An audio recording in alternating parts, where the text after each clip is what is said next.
Today I interviewed Adam from HiddenWallet. HiddenWallet allows you to obscure your identity even more on the Bitcoin blockchain. And it's a great interview, very interesting guy.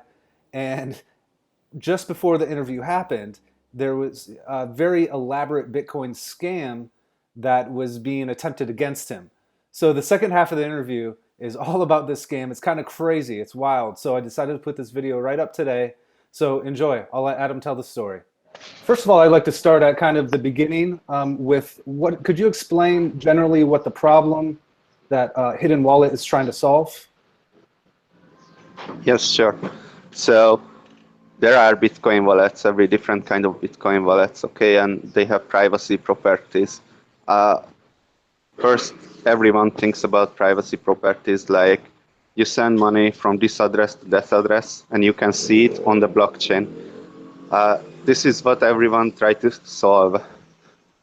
Other problems, like for example, let's say you are using Coinbase. Okay, that solves that problem. Okay, because if you send from one Coinbase account to another one, that doesn't even get to the blockchain. So yeah, but Coinbase knows, and that's not ideal.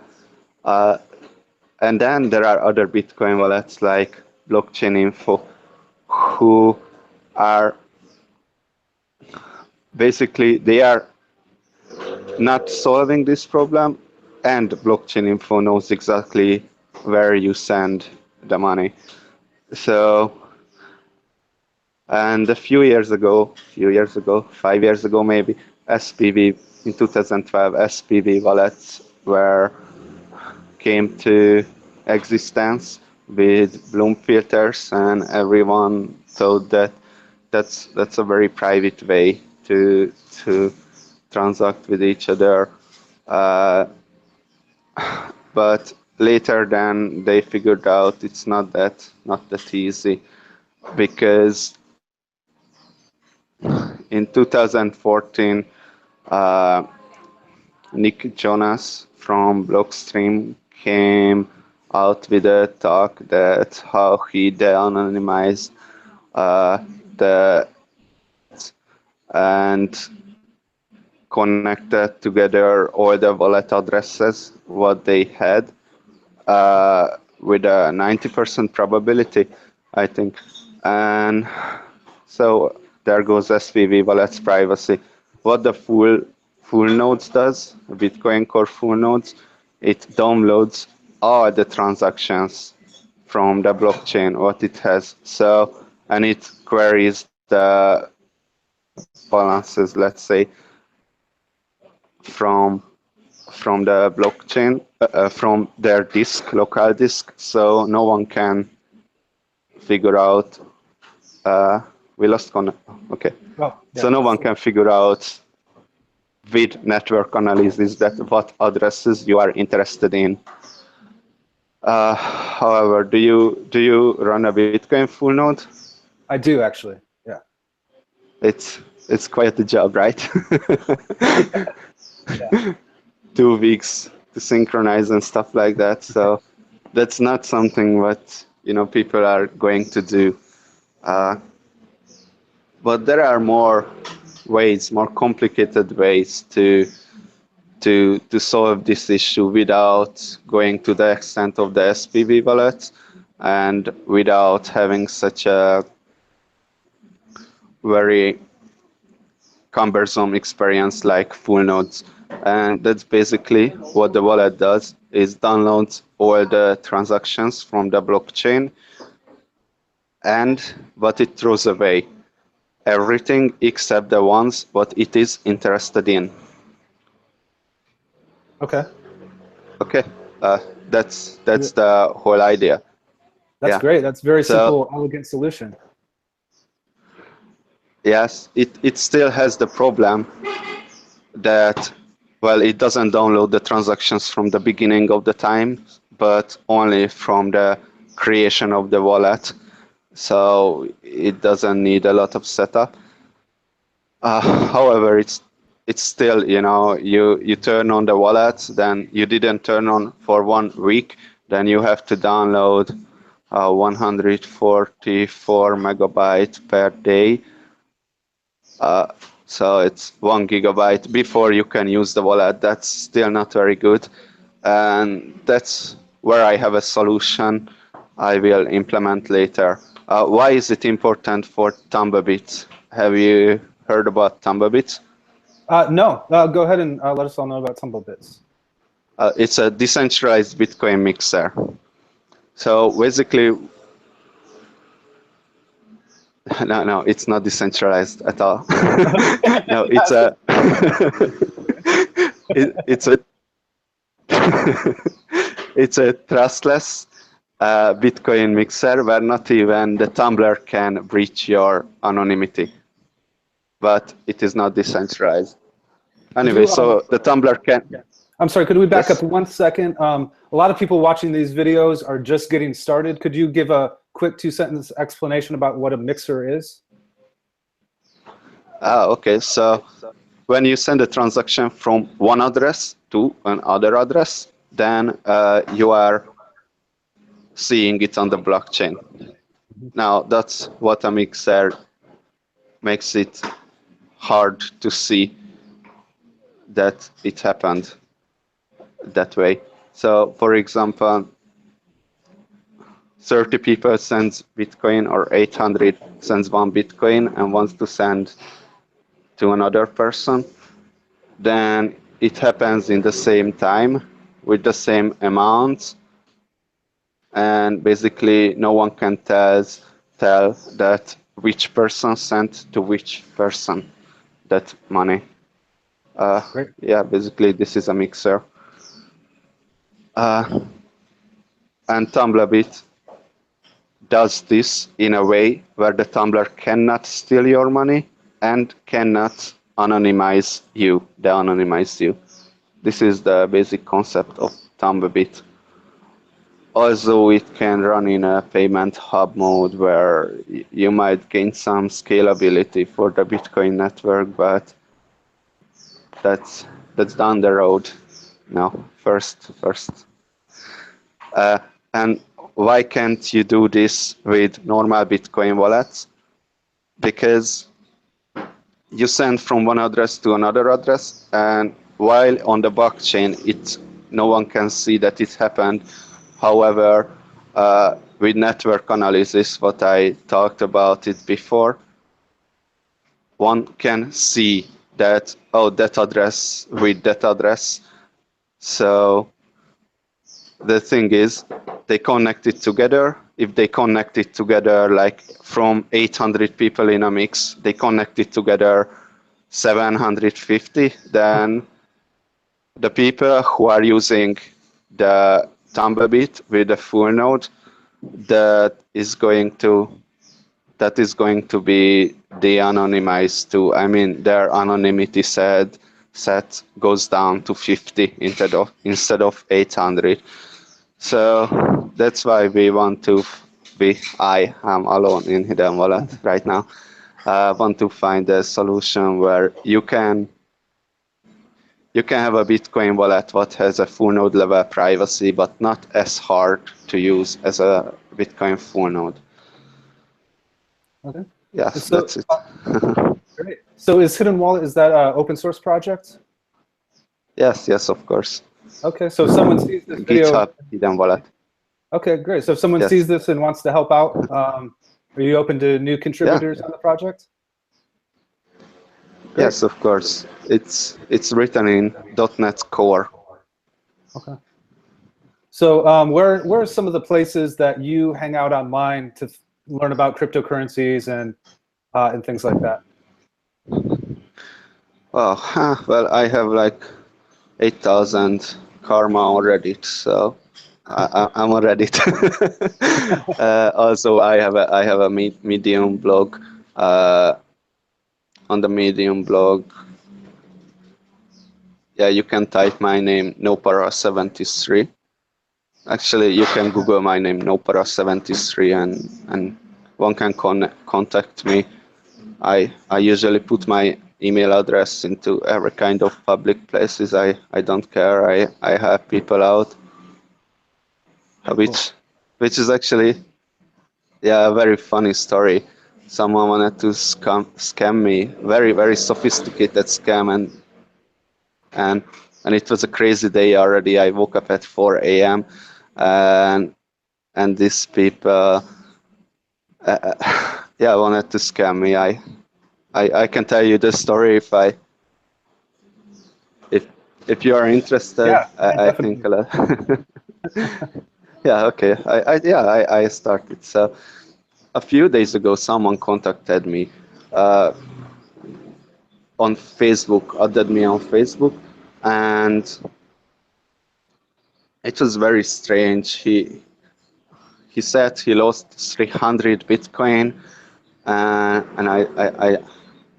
yeah, very vague story. I didn't really understand. He wanted me to build a software like Bitcoin Faker. At least there is a YouTube video, a software does something, faking Bitcoins or something like that. And I was like, I said no, and then he kept messaging me, and I was like, well, all right, let's scam this scammer. And I sent a Reddit post that scamming the scammer, and I was thinking about what can I do. Maybe people can help me out. There was not many upvotes, so I was like, okay, whatever. I blocked the guy and deleted the messages on Facebook. And later that day, uh, I got an email from BTCE. You know, BTCE Yeah. Exchange, admin at btce.com. So that was where I got the email, and they wanted me to work for them. I was like, oh, yeah, I can hear you out. So the guy added me on Facebook and started to talk to me that you want a reporting software because their customers lost 700 USD with a fraud. The Mm. same video what the scammer before. Uh, I'm like, I still didn't understand. I mean, how does that work? That doesn't make sense. This whole story, but yeah, I kept asking, and then, well, yeah, they sent me a message from BTCE admin at btc.com. So I was like, yeah, Yeah. it's it's real. So I kept asking things, and in the end they were trying to make me to build that BTCE software for them. I'm like, I mean, I said I'm not going to do it, but I still wanted to know what the hell they want because it was so, anyway, so strange. So I ordered back the guy because now I believed him that he lost 300 BTC on BTCE, Yeah. and we started to talk again. And then I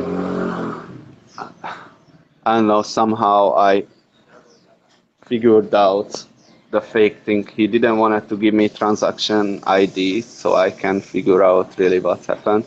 So I figured out that, oh, there is just unconfirmed transactions what are very long unconfirming transactions, like for 2 weeks or something. So I gave them ideas like child pay for parents and via BTC transaction accelerator stuff, and yeah, that solves the issue.